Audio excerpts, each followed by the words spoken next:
All the mitzvot I am giving you today, you are to take care to obey so that you will live, increase your number, enter and take possession in the land Adonai swore about your to your ancestors.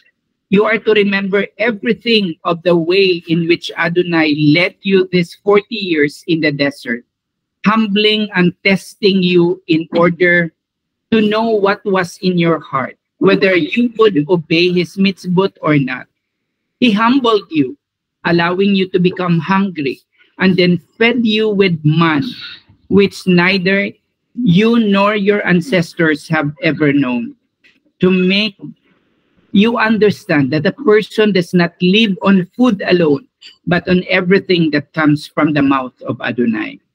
During these 40 years, the clothing you were wearing didn't grow old, and the feet didn't swell up. Think deeply about it.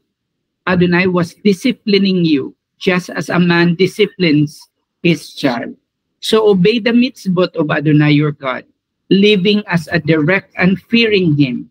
For Adonai your God is bringing you into a good land, a land with streams, springs, and water welling up from the depths of valley, and on the hillside. It is the land of wheat and barley, grapevines, fig trees, and pomegranates, a land of olive oil and honey, a land where you will eat food in abundance and lack nothing in it, a land where the stones contain iron and the hills can be mined for copper. So you will eat and be satisfied, and you will bless Adonai your God for the good land he has given you. Be careful not to forget Adonai your God by not obeying his mitzvot, rulings, and regulations that I am giving you today. Otherwise, after you have eaten and be satisfied, build fine houses and live in them, and increase your herbs, flax and silver, gold, and everything else you own, you will become proud-hearted, forgetting Adonai your God, who brought you out of the land of Egypt, where you lived as slaves, who led you through the vast and fearsome desert with its poisonous snakes, scorpions, and waterless, thirsty ground, who brought water out of flint rock for you, who fed you in the desert with man, unknown to your ancestors, all the while humbling and testing you in order to do you good in the end. You will think to yourself, my own power and strength and my own hand has gotten me this wealth. No, you are to remember Adonai your God, because it is he who is giving you the power to get wealth, in order to confirm his covenant, which he swore to your ancestors, as is happening even today. If you forget Adonai your God, follow other gods, and serve and worship them, I am warning you in advance today that you will certainly perish. You will perish just like the nations that Adonai is causing you to perish ahead of you, because you are not to have heeded the voice of Adonai your God. Baruch ata Adonai Eloheinu melech haolam, asher natan lanu torat emet, vekaye olam nata betokeno, Baruch ata Adonai noten haTorah. Amen. So ito po yung ating Torah ngayong week na to, mga kapatid. And the biggest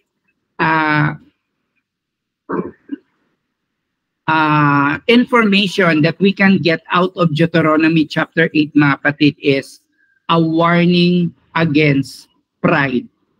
Amen. So, a warning against pride.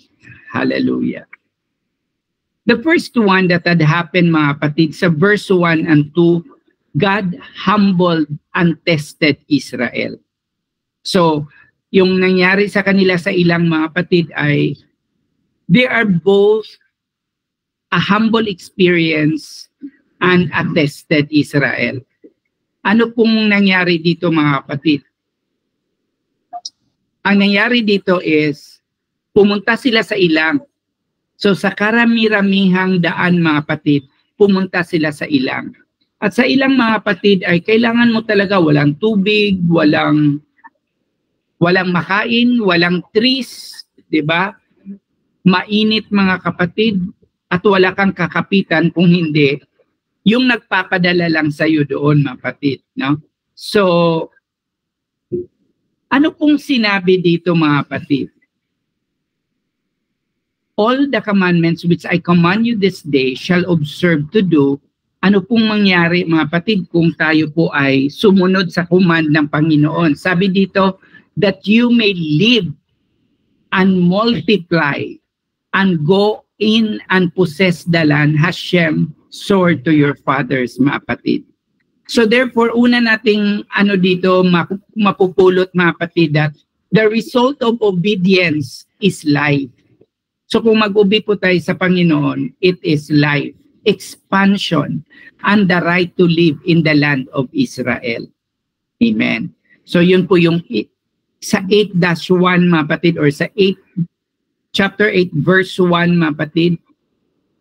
If you want to have life, an extended or expansion life mga kapatid, it will be the result of our obedience with God's commandment mga kapatid. Let's look at verse 2 mga kapatid. Sabi dito, you shall remember all the way which Hashem your God has led you this 40 years in the wilderness, that He might humble you, to prove you, to know what is in your heart, whether you would keep His commandments or not. So it is a testing ground mga kapatid.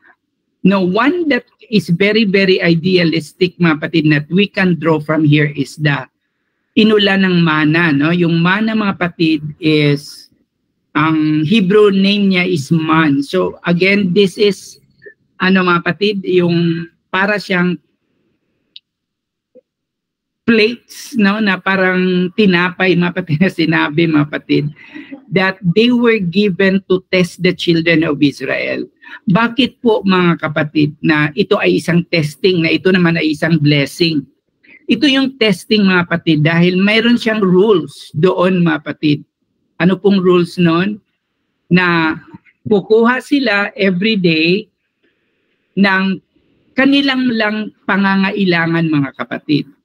Pero kung kumuha sila ng sobra-sobra mga kapatid, ay mapapanis din yung mana mga kapatid.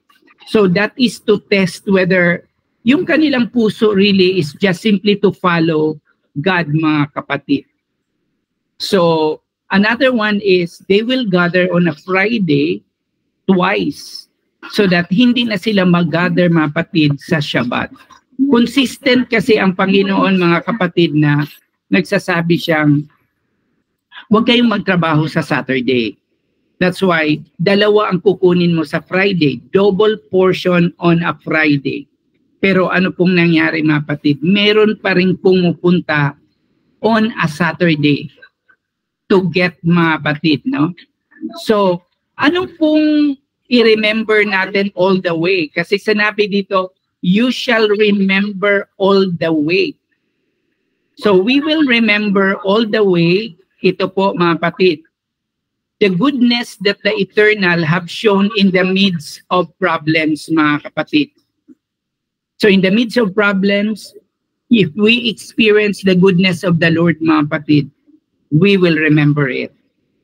And another one is the punishment that comes on account of disobedience.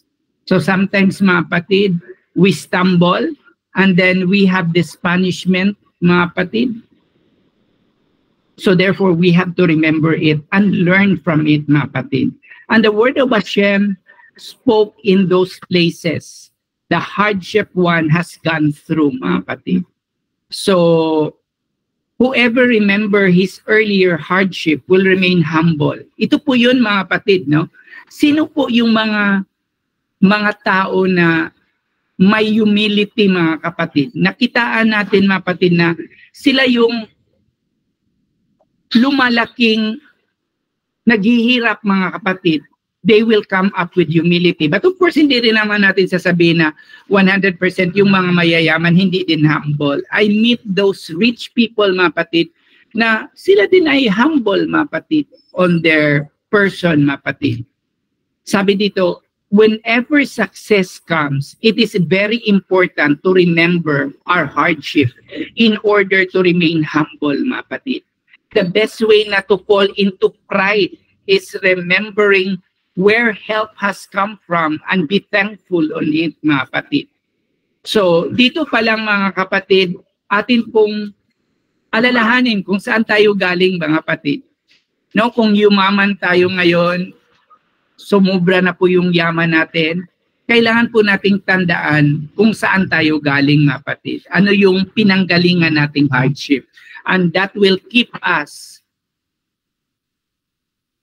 token, mga kapatid, sabi nga sa Tagalog, mga kapatid, is nakaapak pa rin tayo sa lupa, mga kapatid. Ito yung, according to this text, mga kapatid, there are 4 purposes bakit ka naghihirap noon. Okay? So, number 1 is to humble you. Because man's soul is prideful talaga tayong mga tao, mga kapatid. Mayroon talaga tayong tendency to be proud, mga kapatid. So, we must learn the art of humility. That is why we have to remember our hardship, mga kapatid. Number 2, to test you. Ano bang ibig sabihin ng testing, no? Ang testing, mga kapatid, gaya ng isang estudyante na mag-take ng exam, mga kapatid, is not to scare you. Diba? Hindi yun mag-scare sa isang estudyante. But they bring you farther, mga kapatid. It brings you farther. I-mini-measure ka palagi, mga kapatid. It brings you farther and farther. Hindi pababa, mga kapatid. So, all tests serves as the purpose of bringing you higher, mga kapatid. To know what is in your heart, that's another purpose, mga kapatid. When you are under pressure, what is in your heart will be revealed. Sabi nga, mga kapatid, out of the abundance of your heart, the mouth will speak, mga kapatid. And yun ang laman ng puso natin, mga kapatid. Then, number 4, to teach you to understand by experience that man does not live by bread alone, but everything that comes on Hashem's mouth.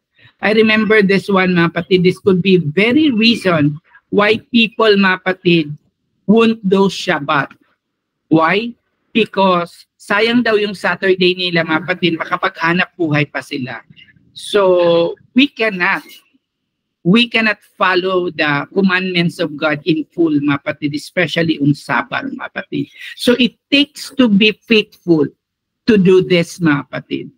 Because this hardship, yung hardship natin noon, will teach you to understand. Kumbaga, mga kapatid, ano bang learning natin sa hardship natin noon in relation to Sabbath? So this comes into my mind, mga kapatid. Una, sabihin mo na, kasi mahirap ako noon, ayoko na maghirap ngayon, kaya magtrabaho talaga ako sa Sabbath. Kahit sinabi ng Diyos na hindi ka magtrabaho noon. But mga kapatid, who gives us blessing? It is God. So, whom do we follow everything, mga kapatid? But God. Because we don't live by bread alone. Sa atin lang mga material na bagay, mga kapatid, we don't live in it. We also live the Word of God. Okay? So, ito po yung ating verse 2, mga kapatid. Remember your hardship when you were before. And that will keep you on the ground, mga kapatid. In verse 3 to 5, mga kapatid, it speaks about God's education of Israel in the wilderness. Alam, may eskwelahan pala dun sa wilderness, mga kapatid. Ito yung sabi sa verse 3, mga kapatid. He humbled you and allowed you to hunger, and fed you with manna, which you didn't know, neither did your father know, that he might make you know that the man does not live by bread alone, but by everything that proceeded out of the mouth of Hashem, does man live.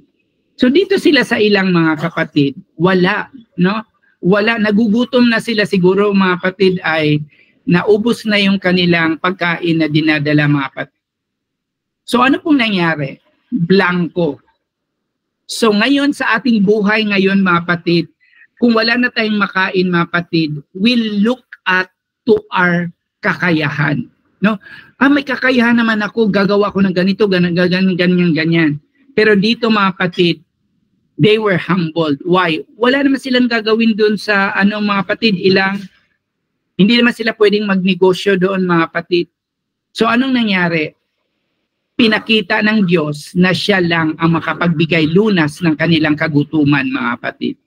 So therefore, binigyan sila ng mana. So kung ikaw yung nandun mga kapatid, umulan ng pagkain, umulan ng flakes mga kapatid na makakain mo mga kapatid. Hindi ka ba mamamangha tungkol sa Panginoon mga kapatid? No? That's why in Psalms 38 was written down in order to be remembered. The Psalm speaks about all the suffering that a sinner must go through because of his sin. Yes, mga kapatid, no? So if we go into coming from a sinful life, mga kapatid, maalala mo mga kapatid na ang hirap pala nung sinful life tayo, mga kapatid. So may maalala tayo dito, mga kapatid, na magturo sa atin na hindi na ako babalik doon. Kasi nga, mahirap ang buhay doon, mga kapatid. Why should such a negative Psalms be remembered? Like Psalms 38, mga kapatid, na nagsasabi niya na all of our suffering of a sinner, dapat alalahanin natin mga kapatid. Because it speaks up when it is the, the balancing figure mga kapatid, kung tayo ay nasa taas na. Nung araw mga kapatid, siguro ang rating natin sa buhay natin, 30. Then ngayon mga kapatid, nasa 90 ka na. So ano pong mangyayari mga kapatid? To balance it out mga kapatid, para hindi tayo masaniba ng pride. Sanib ba yung pride mga kapatid? Of course, the pride of life mga kapatid is a spiritual aspect mga kapatid. Remember mga kapatid, that's the reason why Satan becomes Satan. It's the pride of life mga kapatid. No? So, we have to remember our past sins in order that will balance it out when God will bless us, mga kapatid. No? Yun yung message doon, mga kapatid. For who makes you different, and what do you have when you didn't receive? But if you did receive, why do you boast as if you had not received? That's 1 Corinthians chapter 4, verse 7, mga kapatid. No? Ang tao, mga kapatid, boastful agad. No? Mayroong tendency na ang tao ay magyayabang agad, mga kapatid, kung meron po siya. No? So sabi dito, in order for Hashem to be able to give us success and lift us up higher, we must be very aware of the time of suffering that we have gone through, and not to forget that it is the Eternal who took us out of our troubles. It is dangerous to come up into the heights without having gone through much suffering. Naalala niyo mga kapatid, siguro when you come into sa buhay natin mga kapatid, no? Nahirapan tayo mga kapatid din, nanghingi tayo ng tumawag tayo sa Panginoon mga kapatid, and then na-solve ang ating problema mga kapatid. Di ba ang relief natin mga kapatid, sasabihin natin na, Lord, hindi na talaga ako uuli Panginoon. Ang hirap pa lang ng ganong makasala ng buhay, Panginoon. Parang ganon mga kapatid, no? So that will always to be remembered mga kapatid. Mayroon niyang kasabihan mga kapatid, sa dami mong problema, hindi ka pa natuto. So sa ating mga problema mga kapatid, dapat matuto tayo out of it mga kapatid. Psalms 119, before I was afflicted, I went astray, but now I observe your word. It is good for me that I have been afflicted, that I may learn your statutes. Yun po mga kapatid sa Psalms 119, na it is good for me that I have been afflicted, that I may learn your statutes, mga kapatid. So therefore, God humbled us all. But the very purpose, mga kapatid, is not to pull us down, to put us down, but to place it higher, mga kapatid, in our lives. Then Yeshua, even Yeshua as a person, mga kapatid, dito sa mundo, learn to obey through suffering. In Hebrews 5, mga kapatid, sabi niya, though he was a son, yet learned obedience by the things he had suffered. Having been a perfect, he became at all those who obey with the author of eternal salvation. Diba sabi ni Yeshua nung nabayubay, nung before pa mga kapatid, nung sa prayer niya sa Gethsemane, mga kapatid, sabi niya na, if you can take this burden of me, Panginoon, please, but thy will be done. Diba yun ang sabi niya, mga kapatid. So even our example where it's truly, mga kapatid, sinabi ng Panginoon, I am the way, the truth, and the life. Kung ano yung ginawa mo ko, gayahin nyo. Yun yung pong totoo ang Panginoon natin, mga kapatid. So the road to the heights goes through suffering. It is therefore very important that we remember the suffering we have gone through so that we do not become prideful and fall into the sin of Satan fell. Diba, mga kapatid? Yung nangyari kay Satan, mga kapatid, kaya siya naging Satan ngayon, mga kapatid, ay masyado siyang ma-pride. Gusto niyang higitan ang Panginoon na lumalang sa kanya, mga kapatid. So, something to that effect in our lives, mga kapatid. No? Just like Nimrod, mga kapatid, nakagawa siya ng isang building, mga kapatid, or sa kanyang success sa buhay, ay hindi pa siya satisfied, mga kapatid. Gusto niyang lamangan ang Diyos, mga kapatid. Sa 8-4, mga kapatid, sa verse 4, ang sabi po dito, mga kapatid, your clothing didn't grow old, neither did your foot swell for 40 years, mga kapatid. Actually, sa Midrash, mga kapatid, Hashem gives supernatural clothing to all the people when the Torah was given, mga kapatid. When the Torah was given, mga kapatid, binigyan sila ng supernatural clothing, mga kapatid. These clothes grow along with the children so that they did not have to change clothing as they grow older, mga kapatid. So, ito po yun. Hindi po, parang literal po siya, mga kapatid, na your clothing did not grow old on you, neither your foot swell, mga kapatid. So, doon po, mga kapatid, bakit kaya binigyan sila ng supernatural clothing ng Panginoon, mga kapatid? It's because nagsabi sila na we will follow you, Lord. Diba? Yung pagbigay ng 10 words doon, mga kapatid, ang sabi nila, we will follow you, Lord. So the Lord says, I will give you a gift. And that is the supernatural clothing, mga kapatid. Sa 8-5, sabi dito, you shall consider in your heart that as a man chastens his son, so Hashem, your God, chasten you. So, ang pagdisiplina, mga kapatid, ay ang ugat o ang dahilan kung bakit nakatungtong pa rin sa lupa ang tao, mga kapatid. Our Heavenly Father is a great example for us to follow a proper family discipline. We ought to treat our children the way Hashem treat us, with much love and much discipline. So yun yung pag-capture po ng Diyos, mga kapatid. It is sweet and sour, so to speak, di ba? Pag sweet lang, parang nakakaumay. Pag sour naman, parang hindi mo makain. So anong ginagawa? Sweet and sour. There is much love and there is much discipline, mga kapatid. Discipline is never given with the purpose of destroying a person, but in order to produce a change and good fruit in a child. This is the purpose of our Heavenly Father's discipline.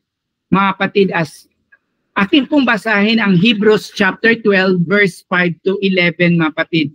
Medyo mahaba pero it's a very mga kapatid, parang truthful statement about discipline, mga kapatid. Sabi dito, and you have forgotten the exhortation which reason with you as with children. My son, don't take lightly the chastening of the Lord, nor faint when you are reproved, by him. For whom the Lord loves, he chastens, and scorns every son whom he received. It is for discipline that you endure. God deals with you as with the children. For what son is there whom his father doesn't discipline?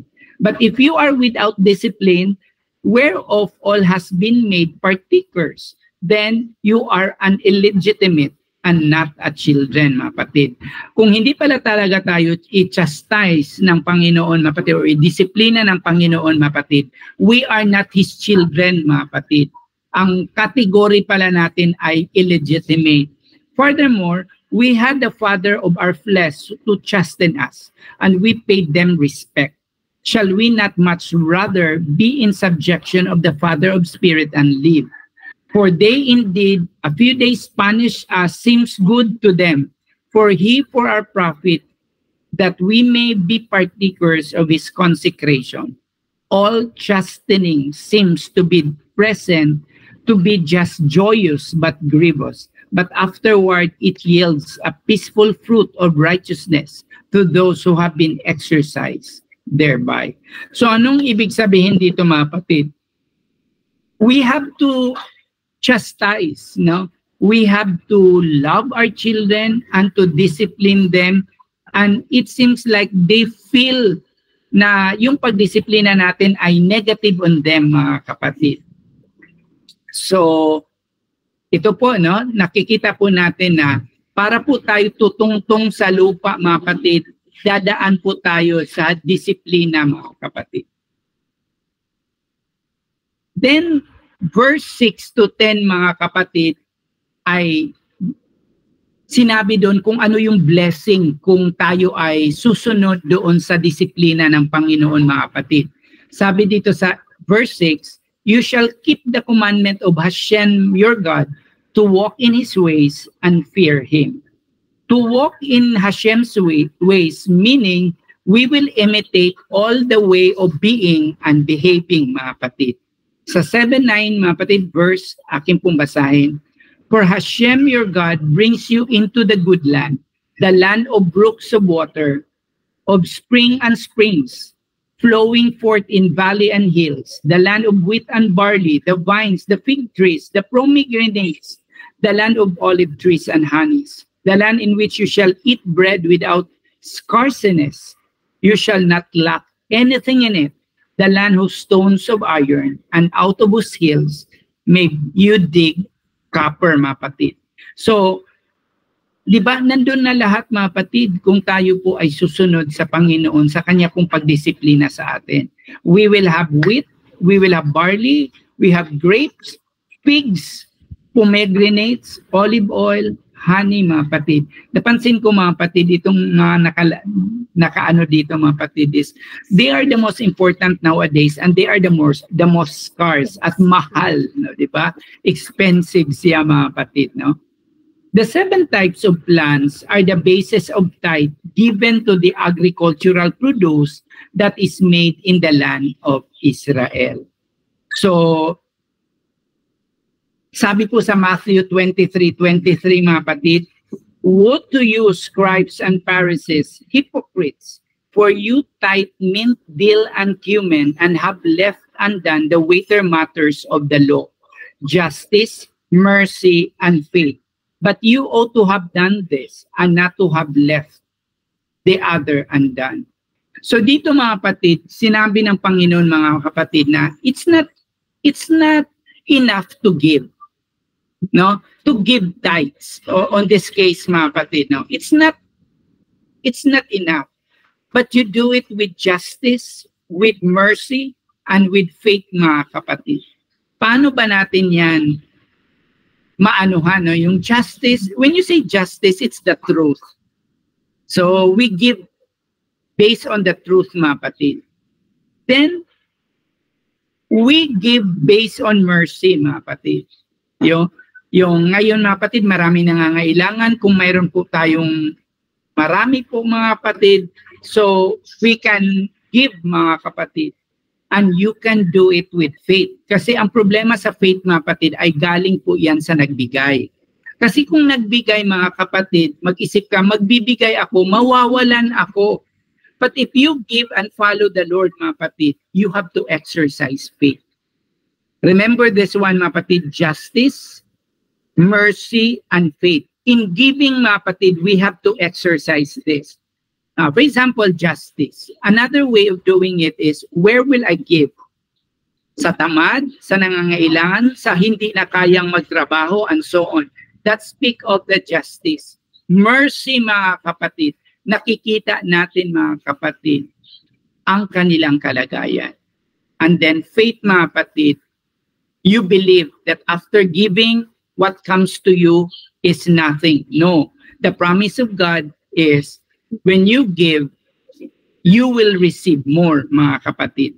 But you ought to have done this and not to left undone. Everything, mga kapatid. Meron nga sa Bible, mga kapatid, na many people have given tithes to the church, but their family is needy. So, we celebrate our family, mga kapatid. Binigay po sila sa atin ng Panginoon. And that is another way of looking at on given, mga kapatid.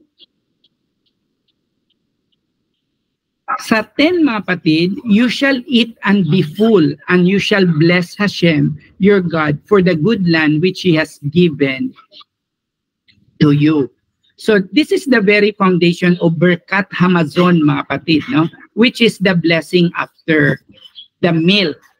Okay. So, ang inutos, mga kapatid, ng Diyos ay magpapasalamat tayo after we are full, not at the beginning of taking. Wala namang problema, mga kapatid, kung mag-pray ka at magpapasalamat sa Panginoon, mga kapatid, before you eat. Diba? Kasi meron tayong blessing before meal. Then meron tayong blessing after meal.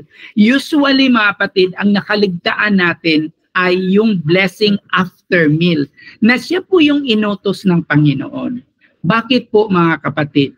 Kasi pagkatapos mong kumain, parang nasatisfy ka na sa buhay mo, no? Para ka nang umangat or para ka nang yumaman, mga kapatid, pag nakakain ka na.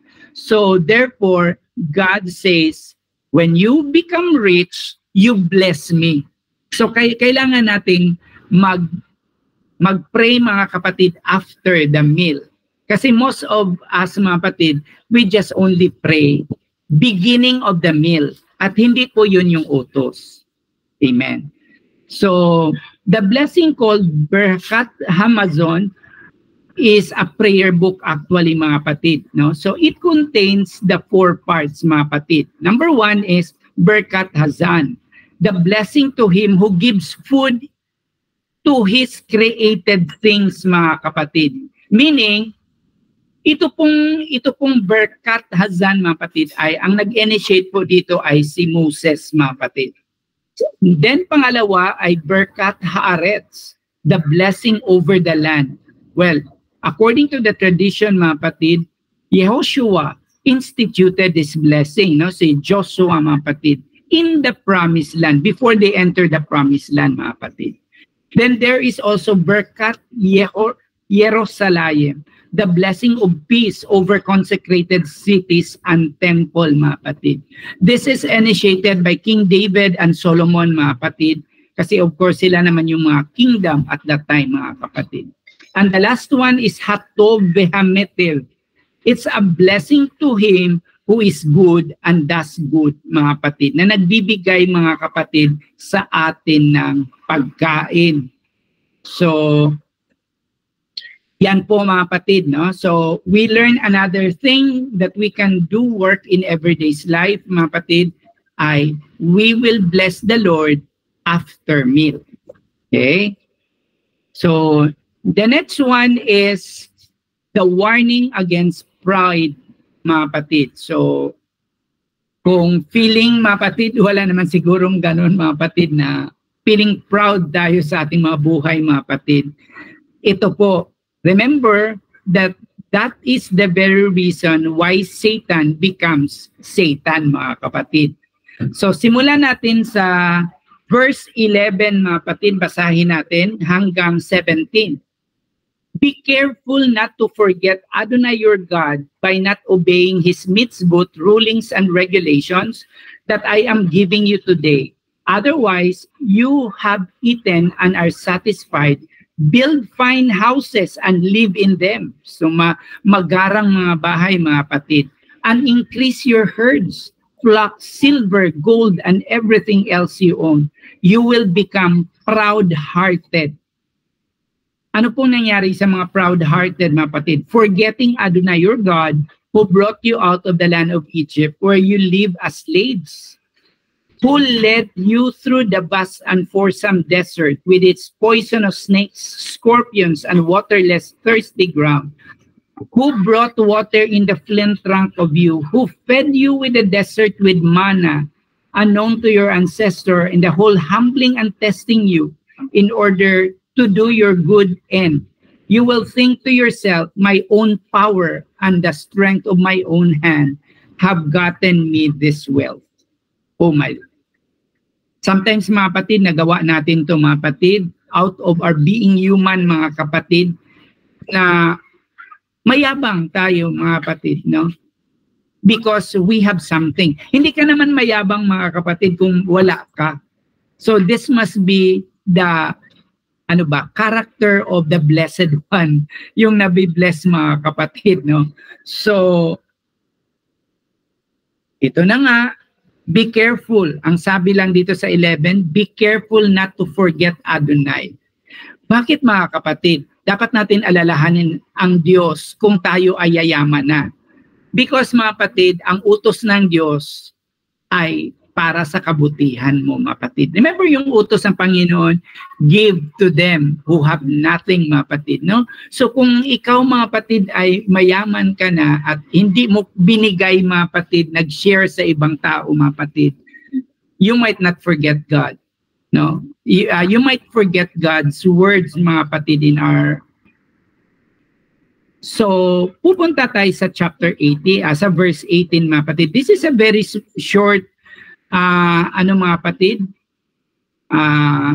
Torah mga kapatid, 20 verses lang, no? Sa 18 mga kapatid, it seems like we are correcting the principles against pride in the blessed life mga kapatid. Sabi dito sa 18, but you shall remember Hashem your God, for it is who gives you power to get wealth, that he may establish his covenant and his word to your father as it is today. So riches are the result of covenant between Eternal and Israel, mga kapatid.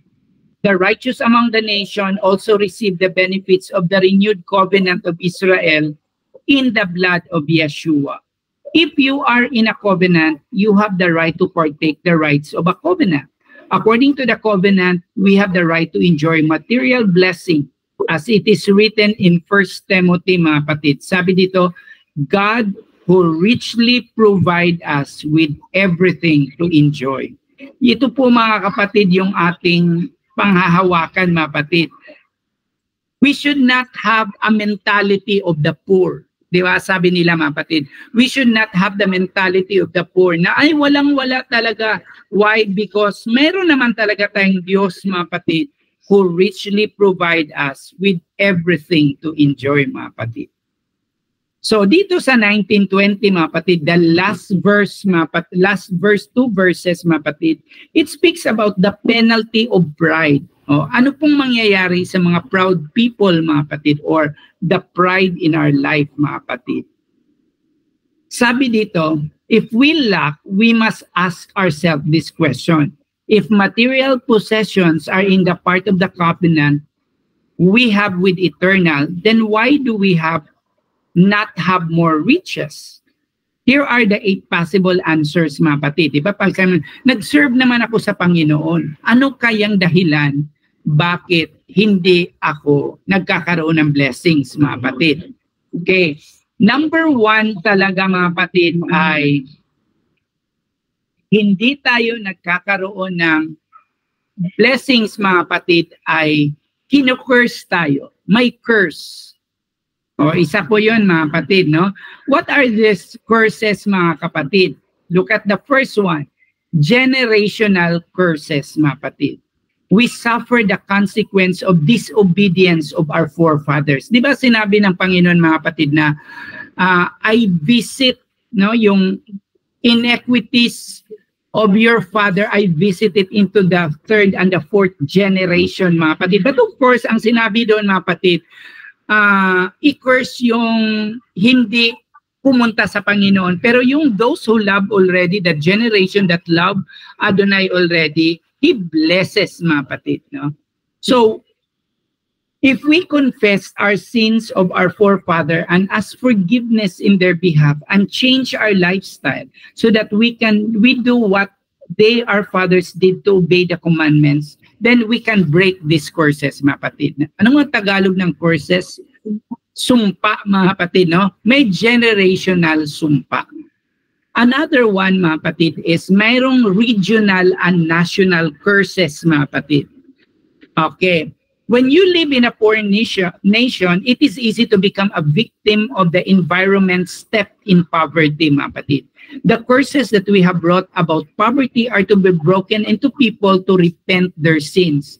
Napansin niyo, mga kapatid, na may country, mga kapatid, na mayroong mga kasalanan ito, mga kapatid. Sige, let's go into, mga kapatid. There are three sins that primarily cause the type of curse to come over the people. Number one is idolatry and occultism, mga kapatid.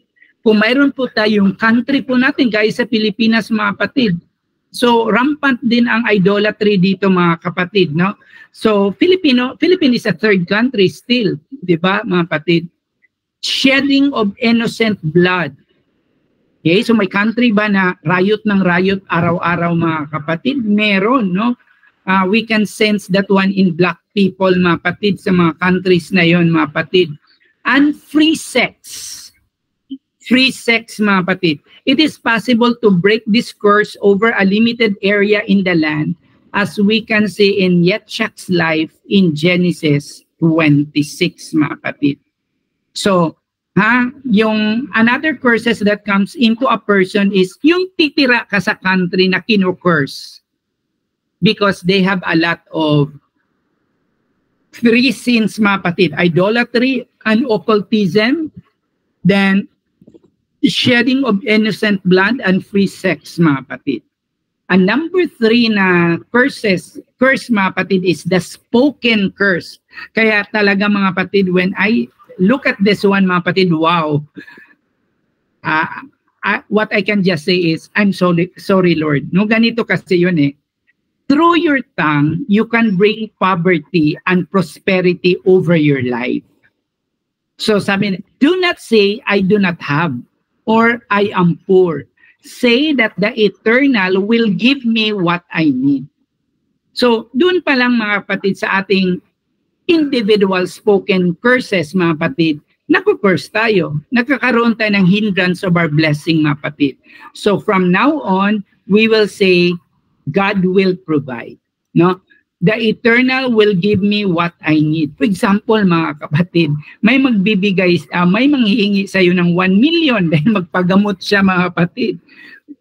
Our tendency as human, wala akong ganong pera. Di ba? Parang, wala akong ganong pera.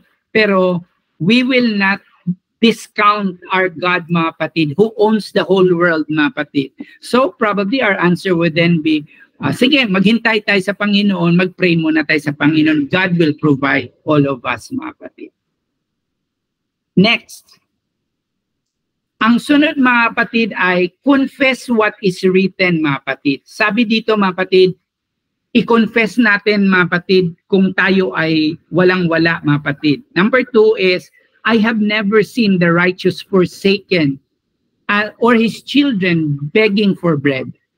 Wag nating, palagi natin itong panghawakan, mga kapatid, Psalms 37:25, mga kapatid, na if you are righteous in God, mga kapatid, you don't think of begging bread, mga kapatid. Okay. Then, sabi sa Psalms 23, our favorite Psalms, mga kapatid, Hashem is my shepherd, I shall not want. I shall not be in want. So, Si Hashem ang ating shepherd, kung si Hashem, or meaning, ang Diyos ang ating tagabantay natin, mga kapatid, we shall not be want, mga kapatid. In Romans 10:10, mga kapatid, it is written, with the mouth, confession is made unto salvation. Sometimes, mga kapatid, hindi lang salvation na sinasabi nating saved from hell of fire. Mayroon ding salvation, meaning, mga kapatid, that we are saved from poverty. No? In order to partake the salvation, one must confess that in the Torah with the mouth. When you confess eternal words, you will be saved from poverty. So what is then ang ating gagawin, mga kapatid? Yung aking sinabi kanina, mga kapatid, na God will provide. So that is where the eternal will give me what I need, mga kapatid. Then, renounce, mga kapatid. I have never seen a righteous forsaken, mga kapatid, or begging bread, mga kapatid. Okay? So, ito po yung ating mga one reason, mga kapatid, why we don't have blessing, mga kapatid, because of curses, mga kapatid. Number 2 is because of disobedience, mga kapatid. So, sabi dito sa Deuteronomy 28, mga kapatid, aking pong basahin. If you listen carefully, closely to what Adonai your God say, observing and obeying all his mitzvot, which I am giving you today, Adonai your God will raise you high above all the nations on the earth, and all the following blessing will be yours in abundance, if you will do what Adonai your God says, mga kapatid. In Leviticus 26, meron pang, if you live in my regulation, observe my mitzvot and obey them, then I will provide the rain you need in its season, the land will yield its produce, and the trees in the fields will yield their fruit. Your threshing time will extend until the grape harvest, and your grape harvesting will extend until the time of sowing. So meaning, hindi pa naubos habang nagtatanim ka pa, mga kapatid. You will eat as much food as you want and live securely in the land, mga kapatid.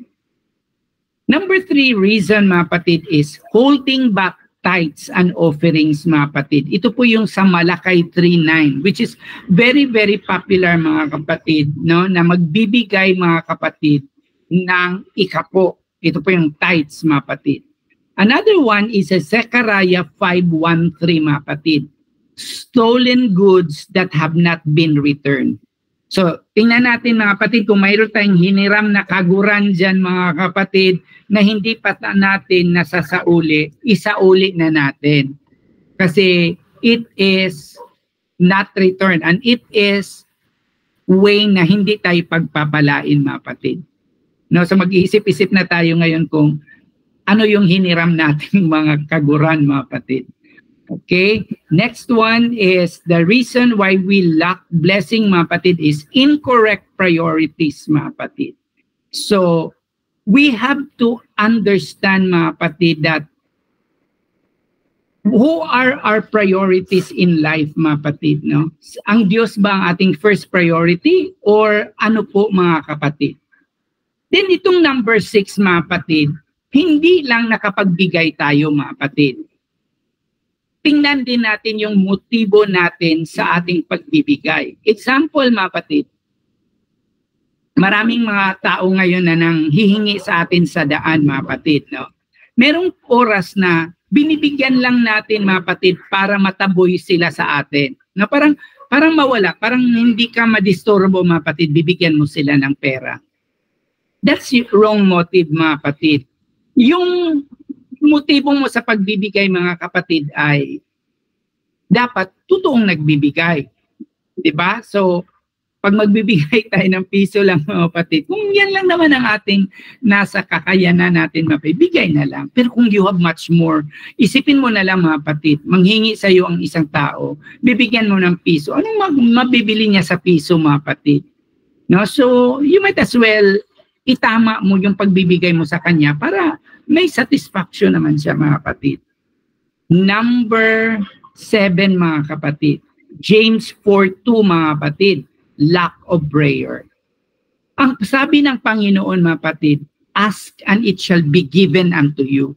Baka hindi tayo nag-ask. Kaya hindi tayo binibigyan ng blessing, mga kapatid. Lack of prayer, mga kapatid, will hinder us to have the blessing of the Lord, mga kapatid. The number 8, mga kapatid, bad management, mga kapatid.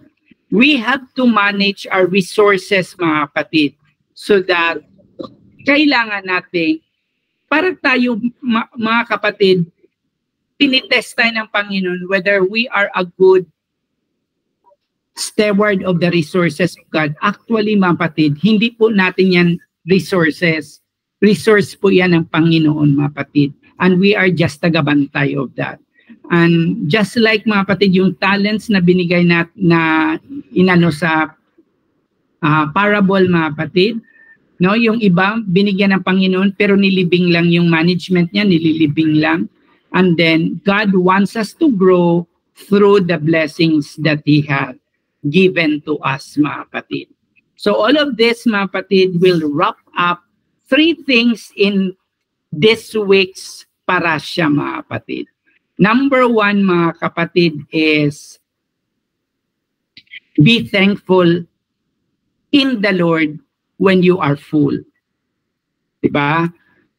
Kung ano mang nangyari sa buhay mo, mga kapatid, sagana ka man sa buhay, mga kapatid, be thankful and remember the Lord. Yun po yung sabi, remember the Lord, mga kapatid. Number 2, in our daily eating, mga kapatid, we have to say thank you after every meal because it is what is commanded, mga kapatid.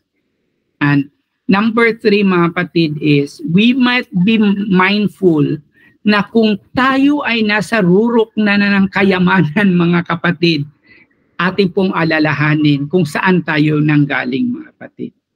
Where do we start? What is our starting point with the Lord, mga kapatid? In that sense, mga kapatid, we will balance our life, mga kapatid, and we will always remember with the Lord, mga kapatid. So for that, there is only one command, mga kapatid, is the command to bless God for the food in Deuteronomy 8:10, mga kapatid. That is one of the 613 commandments of the Lord, mga kapatid. Deuteronomy 8:10, the commands to bless God for the food that we partake. Ganun lang po, mga kapatid, and thank you very much.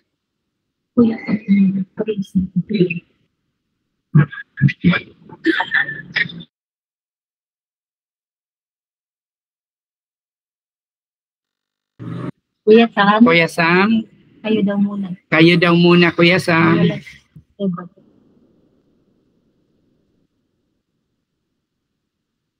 Wala kasi may gumagawa ng tanong. Sa bahay. PLDT. Naputol. Signal.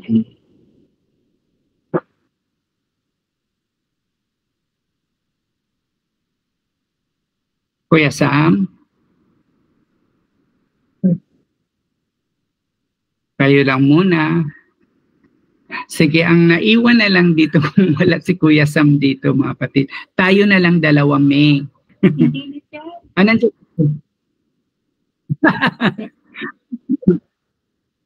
Hindi, nandyan din si Kuya Sam.